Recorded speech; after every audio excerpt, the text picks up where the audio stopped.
शुरू करते हैं दोस्तों आज की काफी कमाल की न्यूज सीरीज। अर्मेनिया को अब भारत अपना एक बहुत ही खतरनाक मिसाइल सप्लाई करने वाला है। वैसे तो इन्होंने पहले भी मांगा था भारत से, लेकिन भारत ने उस टाइम दिया नहीं। बट अब फाइनली भारत राजी हो गया है और आखिरकार कौन सा है वो मिसाइल मैं आपको आगे इस वीडियो में बताऊंगा। इटली की तरफ से एक बहुत बड़ी अपडेट आई है। इन्होंने भारत को कहा कि क्यों ना हम मिलकर फ्यूचर के एआई टेक्नोलॉजी वाले वेपन सिस्टम पर मिलकर काम करें और इससे भारत और इटली दोनों ही रेस में बहुत आगे होंगे। ये क्या है पूरी बात मैं आपको आगे इस वीडियो में बताऊंगा। पाकिस्तान एयरफोर्स जो धूल झोंकने का काम कर रही है ना पूरी दुनिया के सामने, वो अब पूरी तरह से सामने निकल कर आ चुका है। 1.62 बिलियन डॉलर के साथ ही ये 4 बिलियन डॉलर के स्टेल्थी फाइटर जेट्स खरीद रहे हैं। आखिरकार कैसे, ये भी मैं आपको आगे इस वीडियो में बताऊंगा।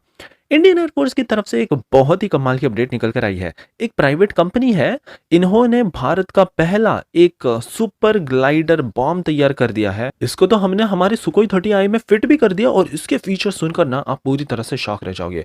हमारी अगली खबर फिर एक जॉइंट वेंचर की तरफ से आ रही है। जर्मनी और भारतीय कंपनी एक ऐसी कमाल की रेवोल्यूशनरी सैटेलाइट टेक्नोलॉजी हमने तैयार कर दी कि इसको स्पेस में छोड़ दिया और कुवैत के एयरपोर्ट को ये रियल टाइम पे मॉनिटर करने लग गया है। और ये एबिलिटी देखकर तो चीन भी पूरी तरह से शॉक रह गया। तो काफी इंटरेस्टिंग आज की सीरीज होगी, इसलिए प्लीज आप एंड तक देखिएगा।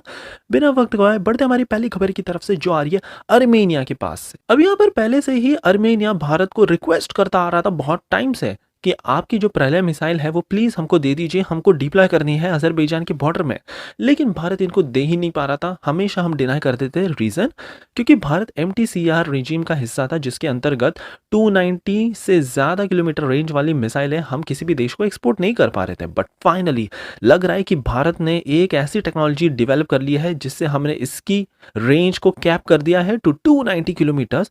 और अब फाइनली भारत तो खुद सामने से कह रहा है ठीक है चलो अब हम अप्रूव कर देंगे और मोस्ट प्रोबेबली आप देखोगे इस महीने के एंड तक ये पूरी डील अर्मेनिया के साथ हम साइन कर लेंगे। अर्मेनिया की बात करें तो नगोरो कराबाख रीजन ये बहुत ही ज्यादा इंटेंस एनवायरनमेंट है। अजरबैजान के साथ इनकी लड़ाई चल रही है जो कि इनका नेबरहुड है। अजरबैजान एक के बाद एक टर्किश वेपन्स का यूज करके डोमिनेट करता जा रहा है, बट अर्मेनिया भी इंडियन वेपन्स के साथ पूरी दुनिया को दिखा रहा है कि कैसे इंडियन वेपन्स की बदौलत ये इतने ज़्यादा इन्फिल्ट्रेट करने में पॉसिबल हो पाए हैं। और अब एक बार इनके पास ये मिसाइल टेक्नोलॉजी आ जाए तो इनके बेड़े में चार चांद लग जाएंगे। क्योंकि प्रलय मिसाइल की मैं आपको खूबियां बताऊं तो सबसे पहले तो ये प्रिसीजन स्ट्राइक करता है हाई वैल्यू एसेट्स, जो भी अजरबैजान के क्रिटिकल एसेट्स होंगे ना, जैसे एनिमी एयर डिफेंस सिस्टम, फिर कई तमाम एयर बेसिस, इनको ये सीधे सीधे डिस्ट्रॉय ही करके रख देगा केवल एक मिसाइल। इतनी ज़्यादा ये भारी भरकम है। 290 किलोमीटर्स की रेंज अब हम इनको ये साथ में देने वाले हैं। हमारी अगली खबर इटली की तरफ से आ रही है। अब भारत इटली के साथ एक काफी सिग्निफिकेंट स्टेप रखने जा रहा है towards enhancing defence collaboration. Recently यहाँ पर भारत के डिफेंस सेक्रेटरी इटली के टूर पे गए हैं और यहाँ पर ये सारे कॉन्ट्रैक्ट साइन किए जा रहे हैं। बेसिकली मकसद है कि भारत और इटली एक ऐसे रिलायबल पार्टनर बन जाए जो कि को डिजाइन को प्रोड्यूस करे कटिंग एज मिलिट्री प्लेटफॉर्म्स। और इनके पास तो ग्लोबल जाइंट्स भी है, जैसे लियोनार्ड हो गया, फिर बेरेटा हो गया। ये बहुत ही ज़्यादा एडवांस टेक्नोलॉजिकल एक्सपर्टीज रखते हैं एंड रॉबस्ट इंडस्ट्रियल बेस है। तो वो भारत के पास स्किल्ड लेबर है और हमारे पास स्केल है। AI टेक्नोलॉजीज में भी भारत काफ़ी हद तक लीड करता जा रहा है। प्रिसीजन गाइडेड म्यूनिशंस हमने बहुत ही अच्छे बनाए हैं और अगर ये दोनों कैपेबिलिटी भारत की और इटली की मिल जाए, हम नेक्स्ट जनरेशन वेपन्स बनाना स्टार्ट कर सकते हैं। इसके अलावा साइबर सिक्योरिटी और रीजनल इंस्टेबिलिटी को लेकर भी बहुत ज़्यादा डिस्कशन हुआ कि कैसे हम हमारे वेपन्स को फ्यूचर प्रूफ बना सकते हैं, सो दैट अगर कोई दुश्मन देश इनको हैक करने की कोशिश करे तो भी वो नहीं कर सकता। सो देखने लायक होगा कि क्या क्या वो वेपन्स सामने निकल कर आते हैं और कैसे ये पार्टनरशिप अंजाम देती है। हमारी अगली खबर पाकिस्तान एयरफोर्स की तरफ से आ रही है। यहाँ पर तो इनके बड़े एम्बिशियस प्लान है कि हम 40 J-35A स्टेल्थी फाइटर जेट्स चीन से खरीदेंगे।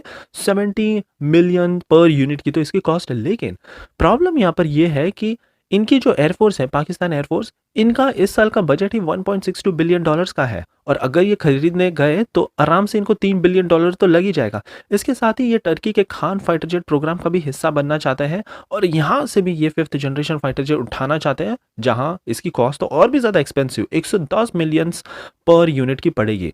तो अब सबसे बड़ा सवाल आता है कि ऐसा देश जो IMF के बेल आउट पर जी रहा है, लोन्स भीख पर जी रहा है, आखिरकार 3 बिलियन डॉलर इनके पास कैसे आ जाएंगे, जबकि इनके एयरफोर्स के पास केवल 1.62 बिलियन डॉलर ही है। तो यहाँ पर सीधा सीधा सवाल निकल कर आता है पाकिस्तान मिलिट्री के स्प्रॉलिंग कॉमर्शियल एंटरप्राइज की तरफ से। इनकी ये जो एंटरप्राइज है ना, आर्मी वेलफेयर ट्रस्ट, फिर फौजी फाउंडेशन, ये ऑलमोस्ट हर सेक्टर में घुसी हुई है, चाहे एग्रीकल्चर हो गया, real estate, banking, manufacturing. Basically ये आर्मी सारी कंपनियां चला रही है। हॉस्पिटल्स का तो इनका बहुत बड़ा चेन है जो बिलियंस ऑफ डॉलर्स कमाती है। और इन्हीं सब प्रॉफिटेबल ये जो कंपनी है इन्होंने बनाकर रखी है। टैक्स एक्सम्पशन भी इनको मिल जाता है क्योंकि ये बेसिकली मिलिट्री तो पूरा कंट्रोल कर रही है। सो इन्हीं सारे फंडिंग का यूज करके ये 3 से 4 बिलियन डॉलर के 5th जनरेशन फाइटर जेट्स खरीदने का प्लान बना रहे। और बेसिकली ये जो आंकड़ा दिखाते हैं पूरी दुनिया को 1.62, ये तो बस आंखों में धूल झोंकने का ही काम करते हैं। हमारी अगली खबर आ रही है भारत के ऐसे कमाल के नागपुर बेस्ड स्टार्टअप की तरफ से जो अब बन चुकी है भारत की पहली company to make first glider bomb by Indian private sector. हम बात कर रहे हैं Nagpur based JSR dynamics private limited की। और इन्होंने भारतीय कंपनी भारत इलेक्ट्रॉनिक्स लिमिटेड के साथ मिलकर 243 केजी के प्रिसीजन गाइडेड म्यूनिशन बनाकर तैयार कर दिए। और इसका नाम है खाघंतक 225 ग्लाइडर बॉम्ब। बेसिकली 243 केजीज के साथ ये 108 केजी के वॉरहेड को भी ले जा सकता है। With blast fragmentation technology, hybrid guidance system का यूज किया गया है, इनर्शियल नेविगेशन सिस्टम और जीपीएस का भी ये यूज करता है। कमाल की बात तो यह है कि इसकी रेंज 180 किलोमीटर की है। अब चीन का जो ये सिस्टम है एलएस और एफटी के नाम से जाना जाता है, इनकी रेंज 90 किलोमीटर्स की है। पाकिस्तान के पास थोड़ा एडवांस है, अमेरिका और H4 जैसे ग्लाइडर बॉम्ब्स इनके पास है जो 120 किलोमीटर्स की रेंज रखते हैं। लेकिन अब भारत की अकेली ये प्राइवेट कंपनी ने 180 किलोमीटर रेंज वाले म्यूनिशन बनाकर पूरी दुनिया को ही शॉक कर दिया है। और अब तो भारत ने इसको सुकोई 30 MKI की फ्लीट्स में भी डिप्लॉय करना स्टार्ट कर दिया है। हमारी अगली खबर फिर से कमाल के रेवोल्यूशनरी भारतीय स्टार्टअप की तरफ से आ रही है। जो काम पूरा भारत अभी तक नहीं कर पाया वो इस स्टार्टअप ने कर दिखाया। हम बात कर रहे हैं अजिस्टा इंडस्ट्रियल प्राइवेट लिमिटेड की। इन्होंने बर्लिन स्पेस टेक्नोलॉजी GmbH जो कि जर्मन कंपनी, इनके साथ पार्टनरशिप किया और एक ground breaking ABA first runner AFR satellite develop कर दी। वैसे तो ये स्पेस में 7 किलोमीटर पर सेकंड की रफ्तार से ट्रेवल कर रही है अभी, बट इसका अगर प्रिसीजन देखा जाए, जिस हिसाब से ये हर एक ग्राउंड जो भी मूवमेंट है उस पर नजर रख रही है, वाकई में ये सब देखकर तो चीन और अमेरिका भी पूरी तरह से शॉक में है। अभी करंटली 500 किलोमीटर्स के ऑल्टीट्यूड पे है जहां पर ये 25,200 किलोमीटर पर आवर की रफ्तार से उड़ रही है सैटेलाइट। उसके बावजूद भी इतनी ज़्यादा डिलीवरी कर पाना ऑफ हाई रेजोल्यूशन 1.5 मीटर्स और 5 मीटर्स, ये तो पूरी तरह से एक्सेप्शनल ही है। यहाँ पर इन्होंने डेमो भी करके दिखाया, कुवैत एयरपोर्ट पर ये सैटेलाइट उड़ रही थी उसके ऊपर, और यहाँ पर कैसे प्लेन टेक ऑफ कर रहा है, सारा कुछ इतनी बारीकी से हमको डिटेल रियल टाइम में पता चल रहा है। सो इसका सबसे बड़ा बेनिफिट भारत को होगा LOC और LAC पर, जहां भारत इजीली ट्रैक कर सकता है कि चाइनीज आर्मी कैसे इन्फिल्ट्रेट करने का कोशिश कर रही है। रियल टाइम पे हम मॉनिटर करके तुरंत एक्शन ले सकते हैं और ये सारा फीडबैक इजीली हमको मिल सकता है। आत्मनिर्भर और मेक इन इंडिया इनिशिएटिव का तो ये परफेक्ट उदाहरण है। सो ये थी हमारी कमाल की न्यू सीरीज। आई होप कि आपको आज की सीरीज पसंद आई हो, और प्लीज एज यूजुअल एक लाइक करना मत भूलिएगा आपका ऐसा ही कमाल का सपोर्ट दिखाने के लिए।